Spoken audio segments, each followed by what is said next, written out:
Lalel Peter breakfast ku 104.1 the pumping beat of ekas lamel bitong ng Prince Valley but yasishaya ngesquare root sa Prince ngina Prince Sizwe singena uclass lesindu la iasosingile leto sinceda ke la njengoba sikujuni sizwe ku highlight awase Soweto mhlambe uyathi kuthi kwendekani ngale ngabo June 16 kumbe bekakhona nyalo sekulungile ukuthi ungadveta mnakethu la inkululeko sayithola so angeke asakufuna nalamaphoyisa ngikwamukele lamsakadweni kunjani. Ngiyayithanda mothi square root Scar Prince cha ngiphela kazange yaphela kena uma sikhuluma ngento eka June 16 kaza ngiphele uyabona manje kena lamaphoyisa lawa kena ngiyabona ukuthi kena asazongicinga ngoba phela manje kwaliwa vele kena kodwa kena ukhumbule ukuthi kakhulukazi kena bekulwela ukuthi abantu babuye befunde ngolimi kena abalijwayele ukuthi kena ngaso sikhathi leso kena kwaba iEnglish ngoba isingisi lesi besilula nanokuthi kena abantu kena abaningi kena bebekwazi ukusihumusha kakhulu uyabona ke manje kena impi lena eyokulwela ukuthi abantu babuyele bafunde ngolimi lwabo akusiyinto engathi kena sayilwa saze sayihlula impi ngoba vele impi phela ukhumbule ukuthi impi esibhekane nayo impi enzima impi ejulile ukuthi kena inegaba eziningi ezibekiwe ukuthi kena nawo uma uthi uzama ukuyishintsha kena kumele ukhumbule ukuthi igaba lapha kena ngizosebenzana nazo ziningi manje kena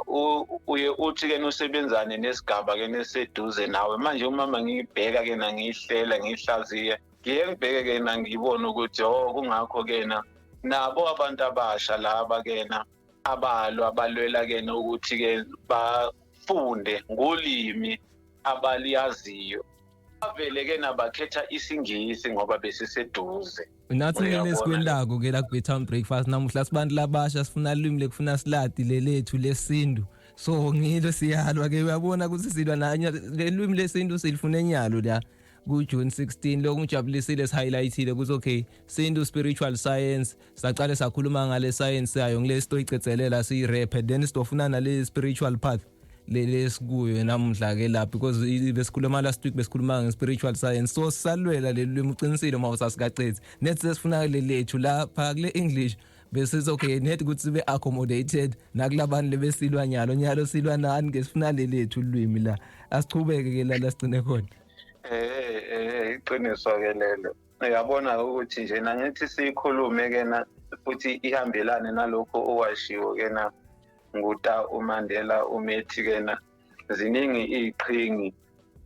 ezempumelelo sesingene kwesinye sahlula u94 kodwa kena saseningi kena ekumele kena sikwazi ukuthi sihlule namhlanje kena sisesiqhingini kena esesintu lapho khona ke singabhekile nje ukuthi sibuyele mhlambe sikhulume inkulumo yandulo yebo lokho kuyinhloso kodwa esikubheke kakhulu ukuthi sibuyisele uhla mase sikhumbule ukuthi uhla sikhuluma ngoqoqeko lwemvelo kubalulekile ke lokho ngoba phela uqoqeko lwemvelo akusiyinto nje engathi mhlambe ingudwengu into engachazi uhlelo noma uhla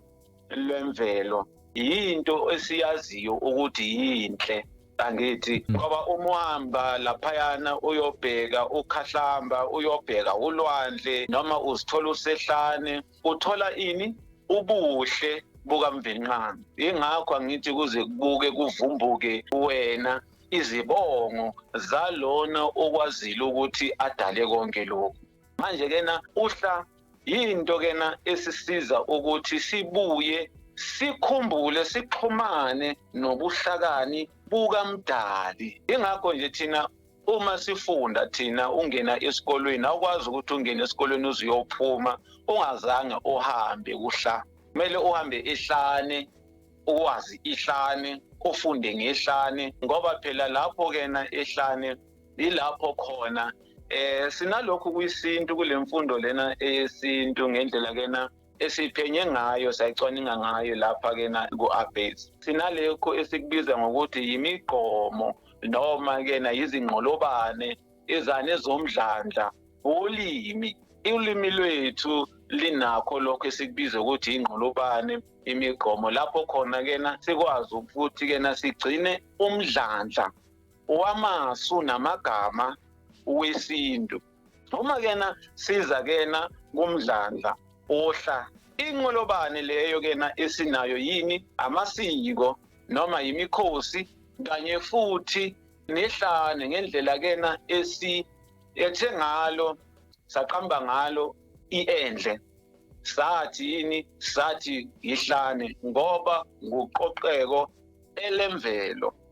Angeke sikwazi ukuthi kena sixoxe ngesayensi sixoxe ngemvelo philo singazange sixoxe ngani ngohla uqoqeko lwemvelo ngoba phela uma ukhuluma ngesayensi ukhuluma ngemvelo philo imathematika ukhuluma ngani na ngoba ukhuluma ngokuphenya ini uhla ngisho ulwazi oluthola lapho kuhla yilona leli kena elisunduza manje kuphi kuhle ilona elikuthulela kuphi kuhle lapho ke manje sokhuluma ngohlelo ngokuhlela uhlela ngoba uhla uyamazi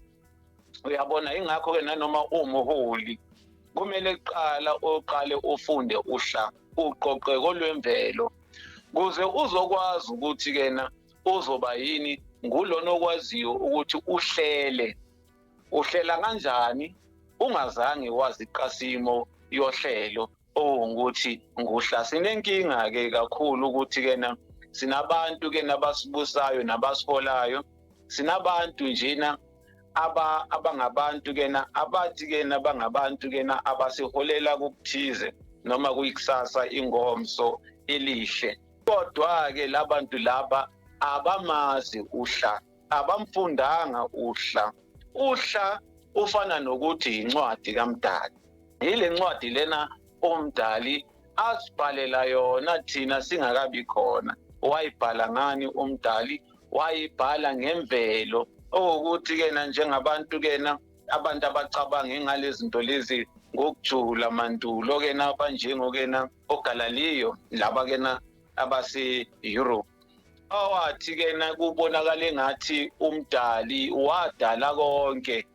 noma wabhala ingemvelo kodwa abhala ngemathematika kusho ukuthi imvelo ibonakala engathi incwadi kaMdali elotshwe ngemathematika uma ebona imvelo ebona uhla lukaMdali uhla lomhlaba ubebona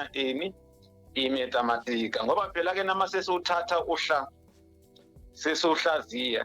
sithola ukuthi kena uhla unezinhlamvu lezi nhlamvu lezi kena zingehlobo nohlobo lamalima noma amalili sesikhuluma kena ngama shapes uyabona ke yonke njena into esiyenzayo thina siyenza ngayo kena lohla lona noma le nhlamvu lezi zani zama shapes uma siza kena kwisintu isintu sima njena naso isintu sima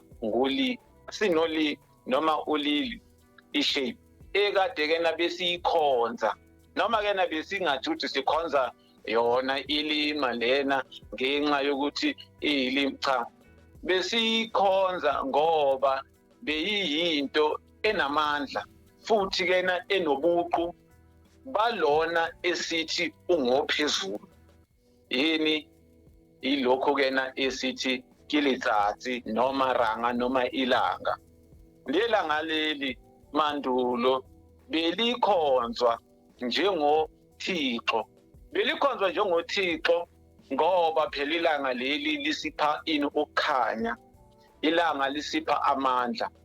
manje kena uma siphenya isintu lokho akusiyizinto esizifundile kena mhlawumbe esikolweni noma komuntu uthize uma siphenya isintu sicwaninga isintu sisihlaziya isintu sibona ukuthi isintu akusilona ulimi nje ulimi oluhleliwe oluhlelwe ngora uyabona ke ulimi leli futhi aluzimelanga nje luyalenga lulengiswe kuphi lulengiswe kumqondo noma kuyinsusolo uma sithi insusolo sikhuluma ngeconcept eka ra ukuthi kena uRa wabonwa wafaniswa njengelanga manje kena uma kena sobuyela mandulo usuyaqonda ukuthi kungani kena abantu noma ke na umuzi lona owaseGibhithe, ngoba phela ke na kuzo zonke izizwe noma ke na singathi izizwe sithi izindabuko. Masikhumbula ke na sithe ukuxoxa ngendabuko ukuthi ke na lo msuka walegama size sithi ke na indabuko nothi lichazani kanjani. Indabuko sizame ukusho ukuthi ke na yilokhu okudaliwe, okudamiwe, okudamwe ngabantu. Ukudama ke na ukuthi ke na uveze into oyifisayo, ibumbe into ngaphandle. Ukudama ke lokho fana upheceleza ukuthi i-art noma to make or to create. Uyabona ke manje ke na isintu lesi sethu sithola ukuthi ke na isintu sasidama, sidama ngani? Ngelanga noma ngensusolo encike kuphi? Encike elangeni, encike kuRa. Engeleyo ndlela leyo ke na engakwazi ukuthi ke na ngigeqe ke na isintu ukuthi ke na sithole ukuthi isintu ke na amagama lawo akhona aquketheni phakathi. Sithole ngokuthi ke na siqonde ukuthi uRa lelanga leli wayeyimpela anguNkulunkulu wabantu. Uma ubuza abantu ukuthi ngubani igama likaNkulunkulu, abantu bazothi uNkulunkulu noma bathi uMbengqanga, noma abanye ke nabathi asinalo lelo gama lelo. Kanti ke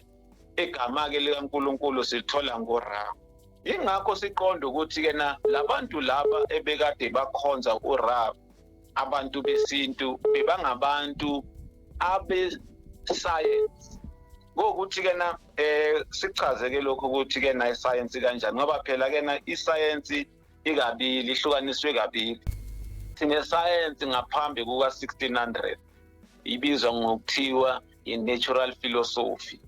uthi njena iphilosophy yemvelo. Bese ke na siba ke na ne-science ngaphezulu ke na uma sesindlula ke na ngesikhathi sika 1600 uqhubeka ukuya phezulu. Isibizwa ke na i-natural philosophy nge-science ngenxa yokuthi ke manje ulwazi lolu ke na elwe-philosophy akuseyinto nje nokuthi ke nabantu bacabanga ukuthi imvelo iyisimo kanjani, ngoba phela bekukanjalo ngaphambili. Nabantu nje bebevele bacabanga ukuthi imvelo iyisimo sikanjani, bese ke nomuntu ayacabanga acinge. NgesiNgisi kuthiwa yi-deduction.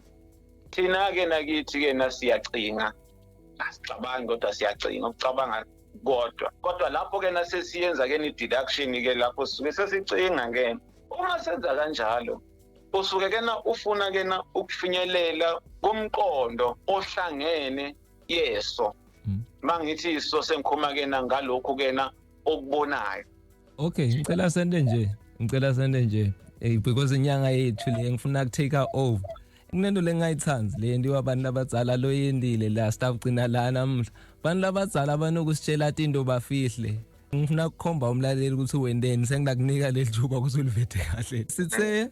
sintu spiritual science. Sayiveta e-science, sothi science ngilebe ihamba ngale kulo hla. Ngicela ngingase kuhla kulo edge because namhla usintroduce le shape leng L. Then besifuna le spiritual part. Uveta uNkulunkulu wena la kulo L lo msiziva wa asengawufaki lenkunothisile namuhla sithi i-order lesinayo shothi ngilo H then ibese ishape ngilo L lo hlalo lokhuluma ngaye la. This is the spiritual part le science ngokubona kimi ngilo H na i-spiritual part seyavela la. Yonke into kahle kahle la emhlabeni lesiyendako ngijabule nayo isikhathi ubekusasa esikolweni ihamba ngale order kungilohla kuyibalance ubekusene ngihlane eclassini siyahlala sihleli nge-order sonke. Wabekisana ngokucoceka ukuthi uyasibona sihleli njani, that's the order leli sihamba ngayo. Mara mase siphuma la ama-trips yendle siyobona letilwane ngilapho ehlane. Namuhla nginosho ukuthi u-introduce L lebe singawunotice la kulohla kuthi okay sesiyamuva nyalo since sesiwati sine i-order kusihlahla H. And indoda kwesintu lengithandzayo asicali igcine ligama phambili bese siya lesilicala emuva ukuze silithole ukuthi liqhamuke kanjani. Nyalo uqhamuka kulo L wena. Uqhamuka kulo L into lebe singayade ngingasho ukuthi new because sozivetele nemdali nyalo. Sozivetele lo L kahle kahle la ukuthi okay ubaleke ngani kahle sisha. Singasho nje ukuthi sisha. No la ungayifinca ngathi ukuthi ungathi ngalele ngicela ukukhuluma ngako silungisele kona la because nenosho ukuthi nithi nina kuyatila nifihle abantu abazala ntshethi start bone embili manje nyalo ngiyala sengivunile la so yeah simbulele la kulento le ngicela kuyi highlight nyalo noma kulele ngiyibutako. Manje ke na singeke siyahlukanisa ke na kakhulu ngezinhlamvu ke na kanjalo ke ngiyayithanda ke indlela yokuthi ke na uyiqondanise ngo-L ke na kusha ke lokho ukuthi ke na yilili uyabona sesikhuluma ke na ngama shape uma siya ke na lapha yana ehlane njengoba ke na sokuchazile naligama leli une ukuthi kwanele une uhlane kusho ukuthi ke na uhlala lapho wanele sendaweni esibonayo ukuthi ke na ngesilungu sothi adequate symmetry uyabona ke isymmetry noqoqeko lapho masihlane is adequate. So we are here thina lapha ke na sithi sifuna ke na ngithi nje sifinqe kanjalo ngoba phela uJune 16 lona ngithi uthe uma uqala uyisungula le ndaba lena wasibuyisela emuva ukuthi sasinempi lapha eSoweto sithi ke na silwela ulimi sifunde ngolimi lethu kodwa ke na asikhumbule namhlanje ukuthi ke na lempi lena yavinqwa ayiphelelanga ngoba phela ke na kumele ke noma silwa ke na silweli nje kuphela ukuthi ke na sikwazi ukuthi ke na sikhulume isilungu kodwa ke na sikhulume isintu sethu kanye futhi nemiqondo neyinsusolo ezolimi lwethu ukuthi ke na iscience ngokuya ngathi siyazi kanjani okhokho bebeyazi kanjani noma ke na bebangayibizi ngale gama leli science no spirituality naso sasazongena kuyo umoya ichaza negama leli umoya siyezwa ukuthi ke na ichazwa kanjena ke na ngisingisi kulungileke kodwa ke na abadala abethu ke na bathiye bona yini umoya yini ispirituality uyathola ukuthi ke na thina ke na ubumoya bethu noma ke na iscience yethu ixhumene nomvinqanga kanye futhi nolimi lwethu awukwazi ke ukuthi usihlukanise ke lezi zinto lezi azihlukani zihleli zibambene. Ngicela ungasinqishi lesintu sitasilandzela phi sisithole phi more and more because that Beatam breakfast sisithi kancane nje ngicela usiphe sona bakulandzela ku social media. Abantu ke nabangakwazi ke ukuthi ke nabasilandele lapha yana kwisintu ku Facebook kodwa futhi ke na bangangithola ke na kulapha nekhasini lami nje na ila ku X uPrince Sizwe T noma Sizwe Prince T.